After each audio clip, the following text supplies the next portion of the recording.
I just want everyone to know the song that we're playing tonight is by One Republic. It's called Come Home, and it's been dedicated to Jessie Foster, missing almost 8 years, by Mary. Thank you, Mary.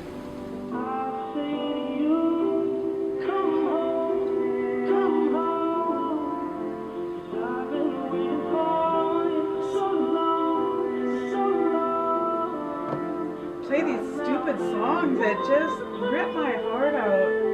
Then I have to come back, and when it's my song, my show, I'm like, come back, and I'm like, what? Come back to your show, and I'm like, my face and my nose, I got snot rags everywhere. It's like, oh my God.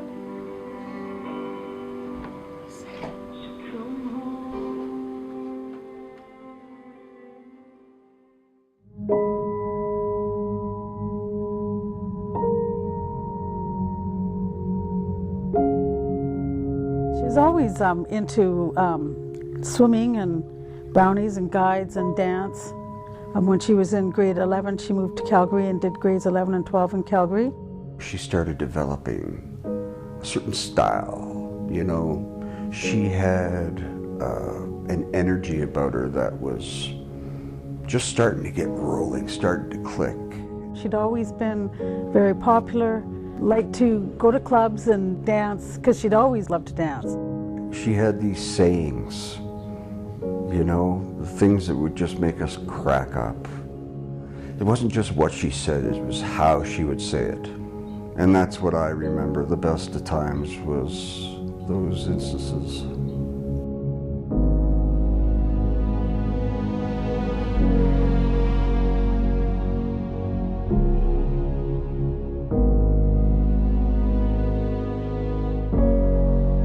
She wanted to do some traveling.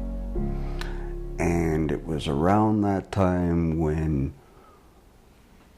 the ugly stuff started happening behind our backs. The kind of stuff you look back on after it was known that she was missing, when you started to realize, okay, now this makes sense. She went on this trip with this guy nobody knew. I found out afterwards that it wasn't really on her dime, and that really started to get me worried. Do you know what you're into, Jess? What's this all about? Who is this guy? What does he want from you? You know, she meets this guy when she's 17, she moves back to Canada when she's 20, suddenly he's phoning her, inviting her on trips. My opinion is, you know, he'd been grooming her for some time. First one was to Florida, and then within a few weeks down to Manhattan, New York, and Atlantic City, New Jersey, and straight from there to Las Vegas.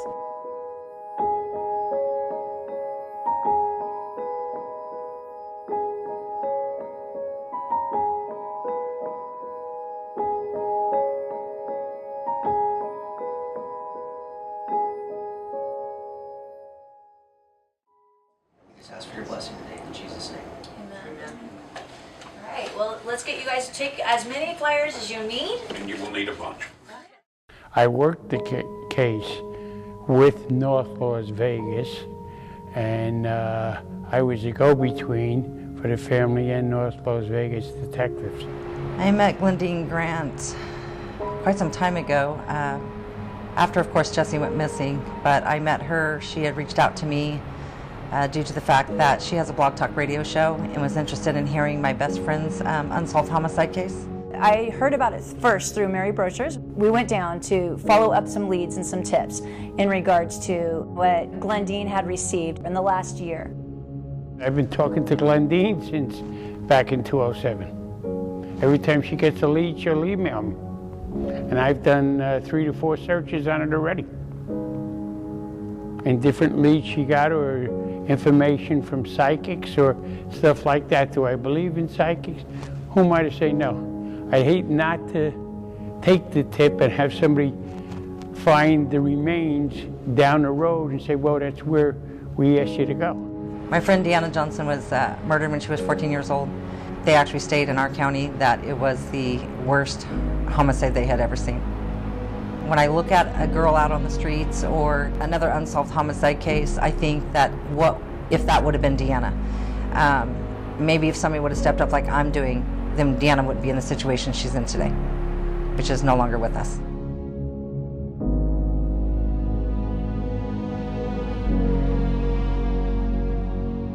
She had gone down there with, 3 days, 4 days worth of items, and, had taken a couple days off of work. It's not like she was planning on going anywhere for a week or two, let alone, 10 months.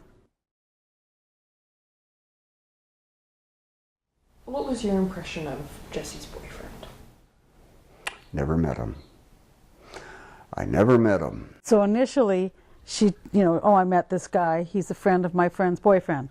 Then it's, I'm dating this guy, and then it's I'm moving in with this guy, and then it's I'm engaged to this guy. She was here for a few weeks, and I thought, maybe she's here to stay. But during that time, I would hear her in the basement talking with her Las Vegas boyfriend, I'll call him. And it wasn't conversation, it was screaming, cursing, name-calling. And I finally said, Jess, call me out of touch, call me no fogey, but that doesn't sound like love to me. But it wasn't long after that when Jessie packed her bags and went to Kamloops to spend Christmas with her mother. That was the last time I saw her. And we get up Christmas morning, and she tells us she needs to ride to the airport that day, on Christmas Day. So, there's something there that makes somebody leave their family on Christmas Day. We were out at the airport, and she was getting ready to go through the security, and we were all hugging her and saying goodbye, and she turned around and waved and walked away. Time you call us, we can't be there for another 30 minutes or 20 Right. minutes, whatever. Right. So don't panic if we're not there in 10. That's rare. I have my GPS that has intersections. Yeah. When she shares her daughter's story, Jessie becomes a part of you, which in turn made me fall in love with Jessie and want to do what we can to help Glendine. Between North Las Vegas and Las Vegas, there's probably over 10,000 people missing a year. So this is only one case going on. As a parent, and I'm a mom, not knowing where your child is, not knowing where she's at or he's at, wondering, he or she being able to eat? Are they safe? Or, is somebody beating her? Is somebody raping her all day long? And if so, how many times? I mean, these are things that constantly go through a parent's mind when you don't know where your child is.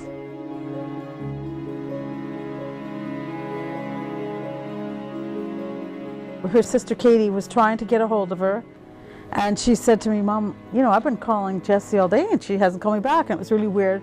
By the 31st, I had literally filled up her voicemail. We had gone down to Mexico. We came home. We had a message from Jessie. She seemed normal, she seemed happy, but the message that came right after that was where's Jessie? We haven't talked to her.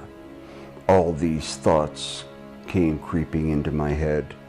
What's happened? Did she have an accident? Where is she? Why is she not calling? I had a private detective next day.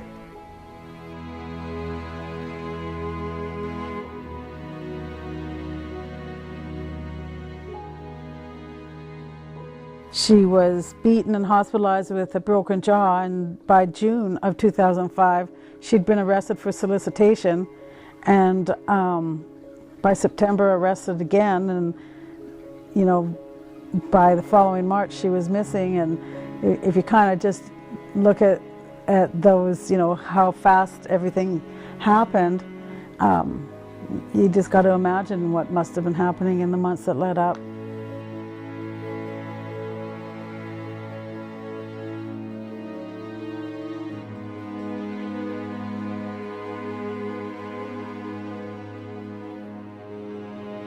After she went missing, he denied that they were a couple, that they were engaged, and but we have pictures of the two of them, and Jessie's got an engagement ring on. It's very obvious, but it just tells you, that that was not at all what he was doing. He was, she was a commodity, and he was doing and saying whatever he needed to do to keep her there long enough until he could keep her there by force.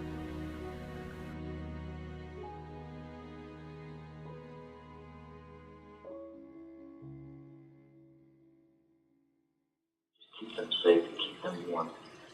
Let them know that people do love them. Let them know that people are looking.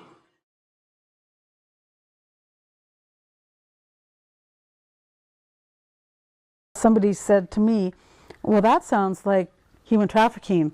And it's like all of a sudden I realized, taken to another country, beaten and forced into the sex trade, yeah, that's exactly what that is. And that's when I started trying to find out more about it. I've called myself, and I will continue to call myself, the lead investigator on Jessie's case. I do more for her case. I check into tips. When a tip comes in, I don't just send it to the North Las Vegas Police. I send it to the North Las Vegas Police, the Kamloops RCMP, the Kamloops Crime Stoppers, and the Las Vegas Metro Crime Stoppers.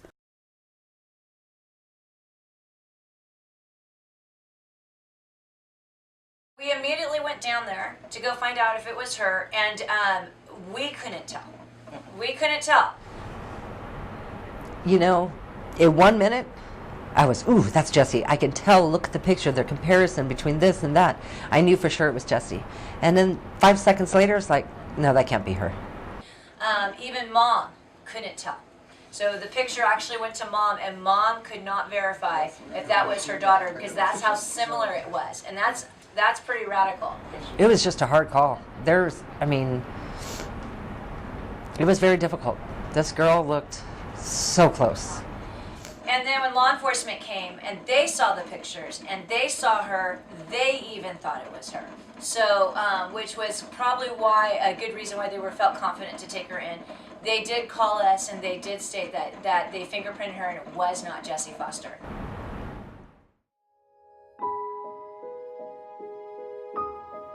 It's hard because you're surrounded by desert here. And people mostly come here to disappear. And back then, there was no such thing as human trafficking in the United States. So they thought. I'm the founder of Run to Rescue and also the executive director. What Run to Rescue is we reach, rescue, and restore victims of sex trafficking. It is the fastest growing crime in our nation and in the world. And it's surpassing even gun sales here in the United States. Anytime a sex ring gets busted up, her first thought, I'm quite sure, and we've had these conversations before, is that I got to call law enforcement. I need to find out if my daughter's one of those girls in the ring. And so on one hand, you hope that she is one of those, so she knows that she's now okay, she is still alive. But on the other hand, yeah, I want Lindy to have answers.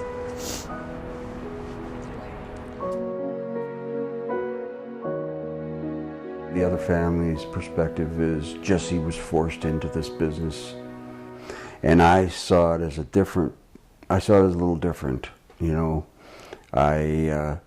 I saw Jessie getting involved in the life, testing the waters, and before she knew it, she was in a riptide and she was out of control.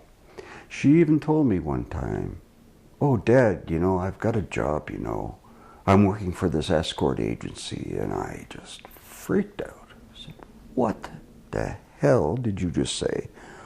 "Oh, don't worry. I'm just answering phones and things like that." And I said, "Jess, come on. I mean, look at her. Answering phones, 20 years old, not bloody likely."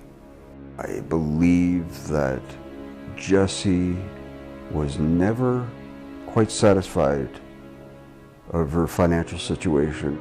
Nothing was enough. Nothing was good enough. She had all these things she wanted to do. She told me she wanted to buy her mother a house. she wanted to have enough money to start her own business. And I said, those are nice things that you want to do, but you know, I think you should back off, look at it a little bit more realistically. But by that time, unbeknownst to any of us, that she was already well into the escort business. And from what I heard, she was a top money girl. When we finally realized that she was missing, seriously missing, we started looking back, and we started noticing things that kind of slipped our eye. But I wanted the Calgary portion of Jessie's life dug into a little more, because I felt that that was the launching point.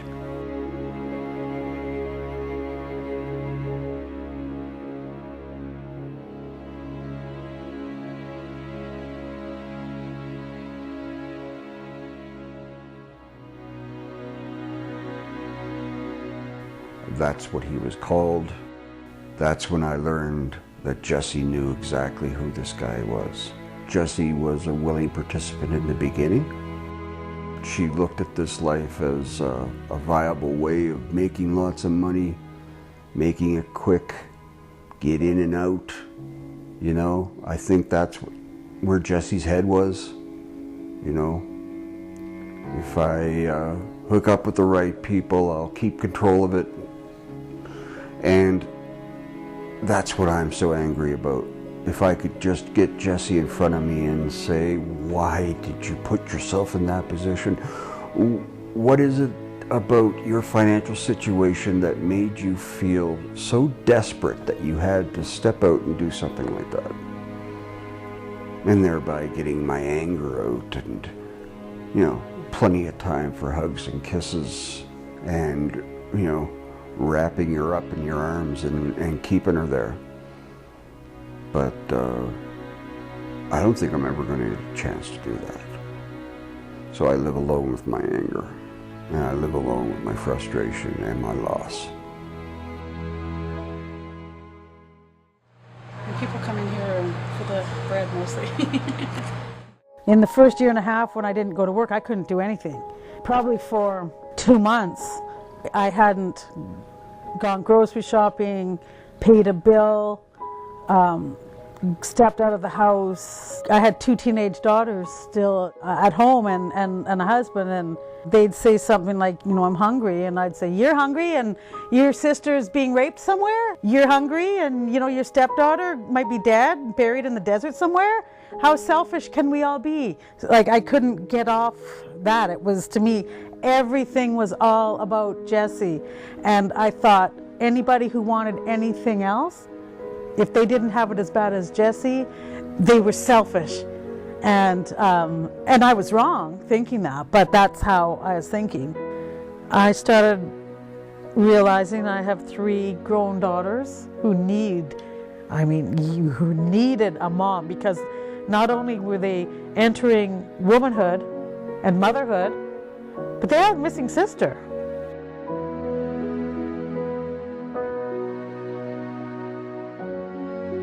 Through Mothers Against Trafficking Humans, I do speak Jessie's story. I do educate on human trafficking. If it wasn't for doing what I do, helping other people, then I probably wouldn't have coped at all. But that is my mechanism. I was pretty much a fun-loving guy.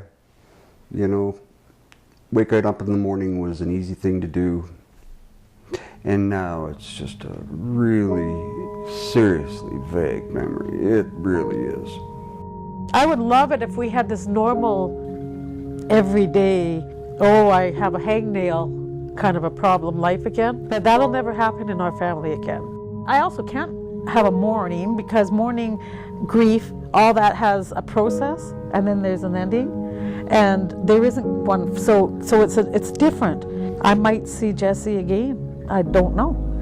And there's always that hope. Every morning is a struggle.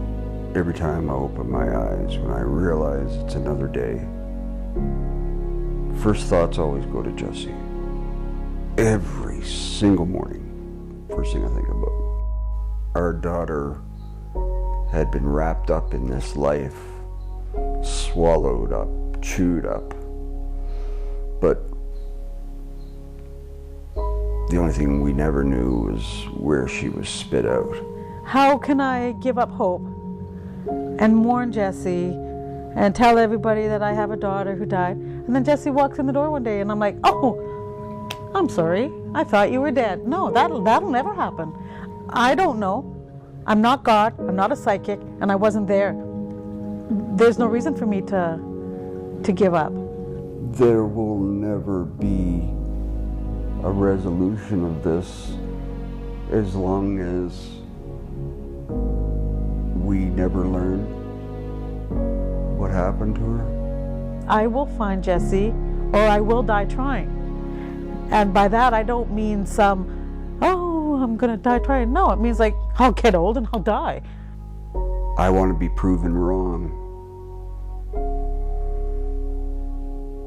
You know? I want the people that are close to her who believe that she had no choice in this, I want to be proven wrong. We know so much up until April 1st.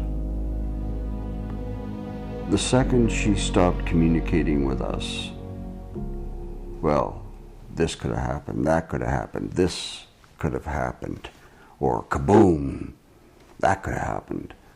Nobody knows. So it's kind of arguing, I liken it to arguing about the existence of God. You know, people have faith, and that drives their belief, but it's based on a belief. Who's right, who's wrong? Nobody knows.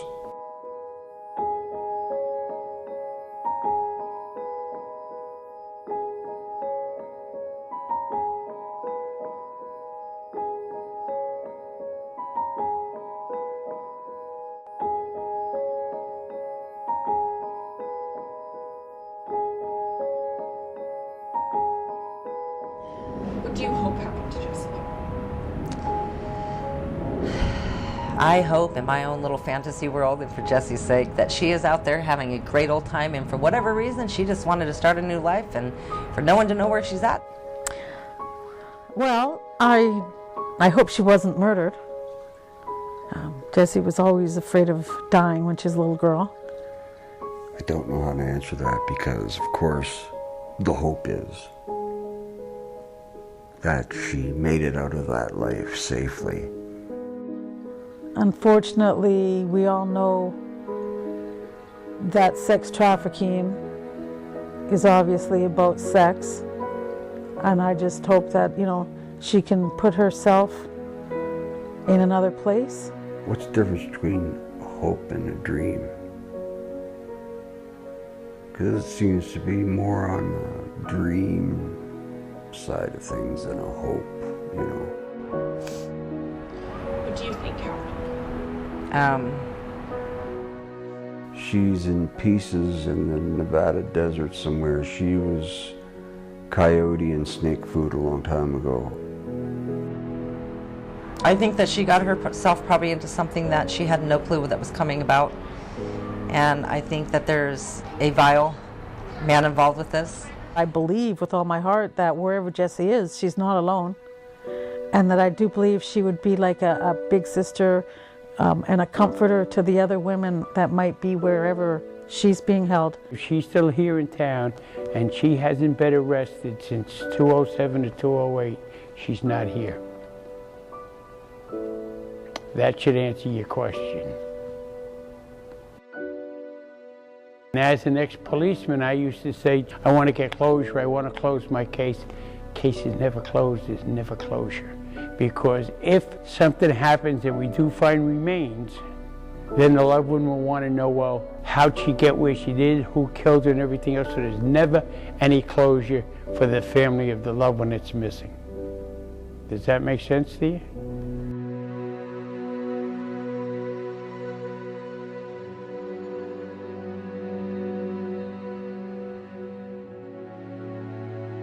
you.